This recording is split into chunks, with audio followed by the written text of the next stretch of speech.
Alhamdulillah pada pertemuan kali ini kita akan membahas materi tentang perkembangan Islam atau peradaban Islam pada masa Daulah Sabah.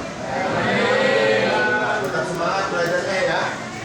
Ya, kalau sebelumnya kita belajar tentang peradaban Islam pada masa Daulah Mughal. Sebelumnya lagi tentang peradaban Islam pada masa Daulah Utsmani. Nah, ini adalah materi bab 4 penutup karena nanti kita akan menghadapi UAS ya. Materi terakhir dalam kelas 11 ini adalah bab 4 tentang peradaban Islam pada masa Daulah Safawi. Baik, sebelum kita bahas, Bapak ingin mengabsen dulu hari ini siapa saja yang tidak masuk. Ada siapa? Mega. Kenapa Mega? Alfa. Terus siapa lagi? Amelia kenapa? Alfa. Siapa lagi? Mira sakit. Siapa lagi? Yogi. Kenapa? Alfa. Siapa lagi? Sudah? Yang sakit cuma Mutiara Nurajana ya. Semoga sakitnya cepat disembuhkan Allah Subhanahu wa taala. Ya, baik, kita mulai ya. Perhatikan peradaban Islam Daulah Safawi. Sebelumnya kita bahas dulu sejarah berdirinya Daulah Safawi. Ya, seperti sebelum-sebelumnya adanya sebuah kerajaan sultanat pasti ada sejarahnya ya.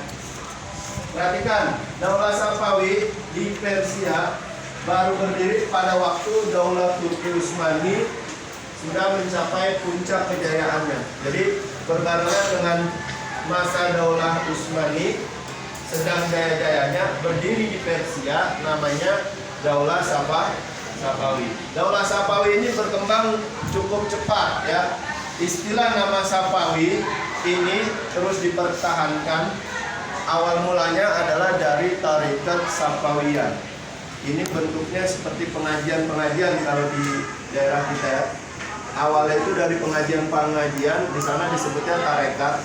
Tarekat ini semakin banyak, semakin kuat, disebut dengan Safawiyah karena pendirinya itu adalah Safa'uddin. Jadi dari kata Safinya ini diambil menjadi gerakan Safawiyah, sehingga berkembang menjadi tarekat Safawiyah hingga sampai menjadi sebuah gerakan politik ya, dan menjadi daulah yang disebut daulah. Batasannya dekat ya antara Turki Utsmani dengan Daulah Safawi.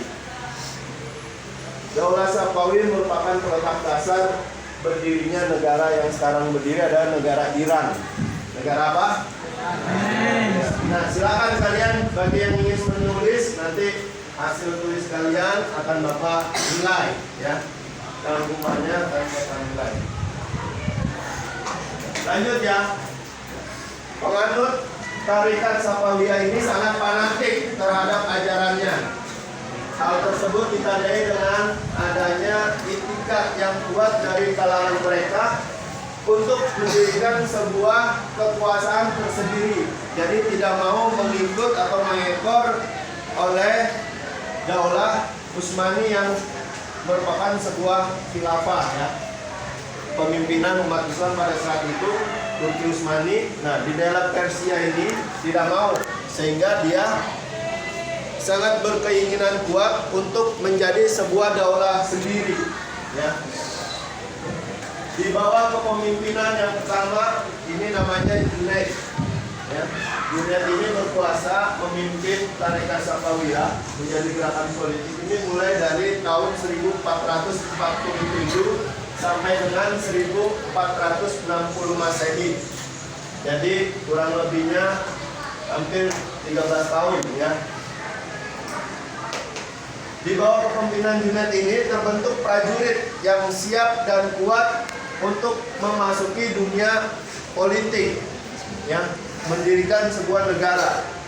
Jalan berliku ini pasti, setiap orang yang ingin mempunyai kekuasaan pasti banyak jalan lika-liku yang dilalui ya, termasuk oleh Junaid ini, sehingga dia mengalami banyak kekalahan.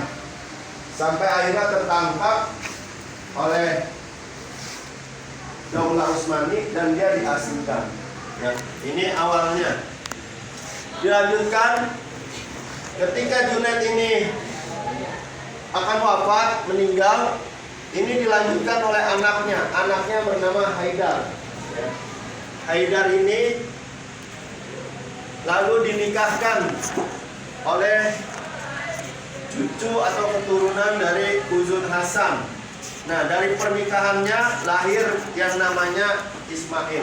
Nah, Ismail inilah yang kelak menjadi benar-benar pendiri dari Daulah Safawi di Persia.